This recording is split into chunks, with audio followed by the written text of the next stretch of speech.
मृत्युलोकी एक नगर त्याचे नाव पंढरपूर. येथील मोकाशी उभा विटेवर पुंडलिक भक्तराज शोभे चंद्रभागातील. बोलती साधू संत जीवा वाटे हुरहुर.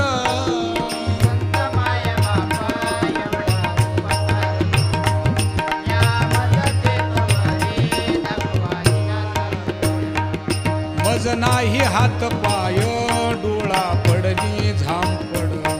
कर्ण हे बधीर झाले वाचा बोले बोबड. नाक मुख गळू लागले लाळ आणि शेंबूड. स्वाना परिगती झाली